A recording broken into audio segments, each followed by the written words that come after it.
My watch matches the wheels, and my wife wonders why I got it. Hey guys, welcome to the video. My name is Ryan Styles Harris, and in this video today, I want to show you what I'm about to do to these old sets of tires and why my wheels look like this. So for those of you out there who are racing RC cars, you may already know where this is going based on what you see in the title of the video.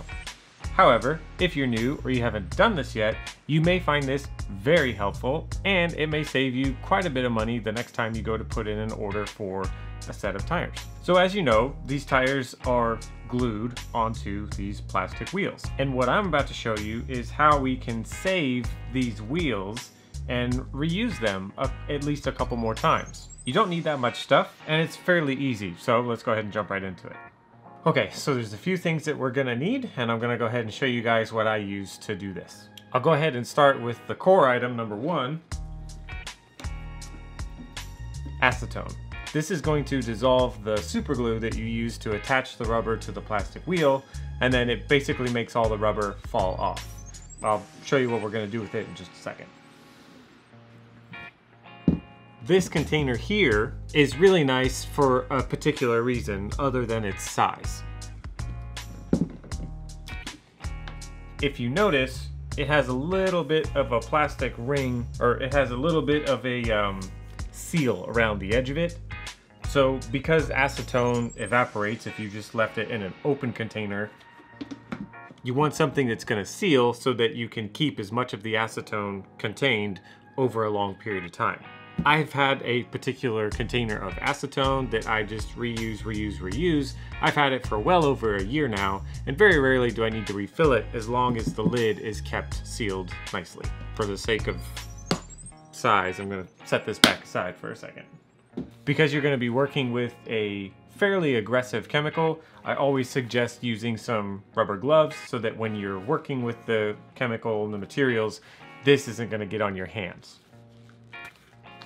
Nothing special, just some curved Lexan scissors that I use to cut the rubber off of the wheel. And that's everything that you need. So I'm gonna go ahead and cut one of these apart and show you how we get started. So there's actually two things in here that I may end up reusing. Sometimes you can buy tires in like a bulk and they don't come with inserts. So a lot of times I'll actually save the insert and the wheel, and that way it maximizes my tire budget. So really simple, all I'm gonna do is start cutting around the wheel. Be very careful when you do this not to cut the insert if you're going to reuse it like I just mentioned. I like to go ahead and cut both sides. This way it just kind of nicely falls off, and then there's minimal amount of rubber that you need to remove in your acetone bath.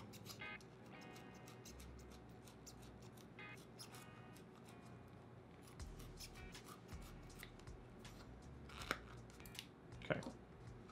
And then, like so, you just slide the whole thing off. Voila. Grab your insert, and then just go ahead and inspect the insert and make sure that it is worth saving. This one looks like it's in pretty good shape, so I'll go ahead and set that aside and save it for future use. This is now trash. So I'm gonna go ahead and cut the rest of these off, and then we're going to pour this in our container and get everything going.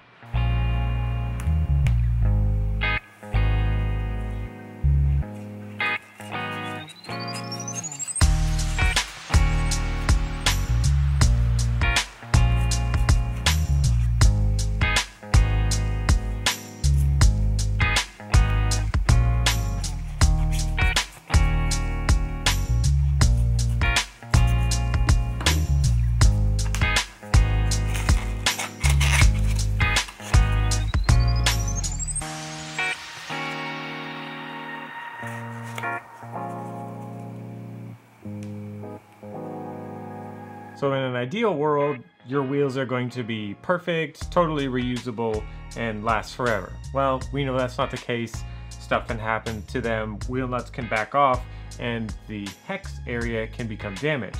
So carefully inspect those areas, like this one here, you can see that it just doesn't look like it's gonna do us any good because it's a perfect circle inside there. Whereas this one, we can see that the hex is actually in great shape. Now you may say, well, what good are these wheels gonna be now? Because now I have 3 instead of 4. Well, over time, you'll kind of accumulate these oddball sets and eventually it will make a full set, if that makes sense. Okay, so looks like our 4 inserts are in good shape, so we can set those aside. We have our wheels that we're going to dip into our acetone, so let's go ahead and set that container up and get this going. I'm not very good at pouring this stuff out into containers like this, so I'm gonna go over to my sink real quick and dump all this in here, and I'll be right back. Now, although I'm doing this in my hobby room, the main reason is because I have my lights and my audio set up in here, so it makes it a little bit easier for me to give you a proper tutorial on this and video it and all that jazz. However, I would highly recommend doing this out in your garage or even outside in a very, very well ventilated area, because a lot of chemical and vapors are happening right now and it's not very pleasant. So next step is pretty easy. Just go ahead and drop your wheels in carefully.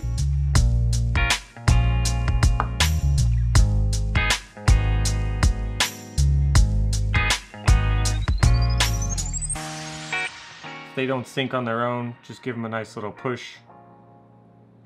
Careful, don't get anything on your fingers.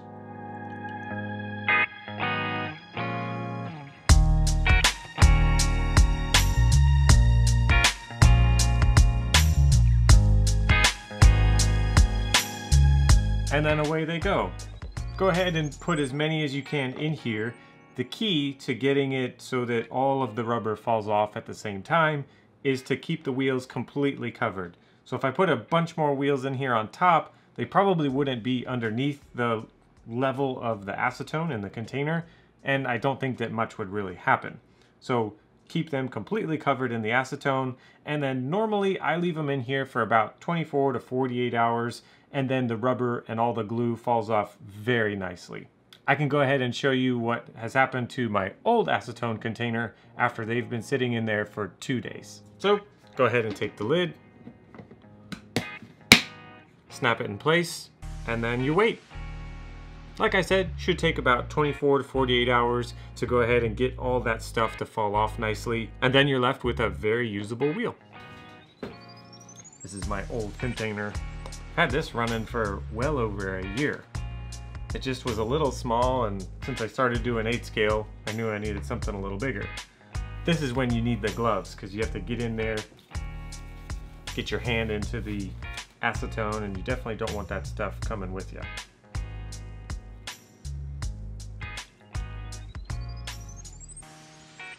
Yeah, the rubber ring on the other side is just sitting on the bottom of the container.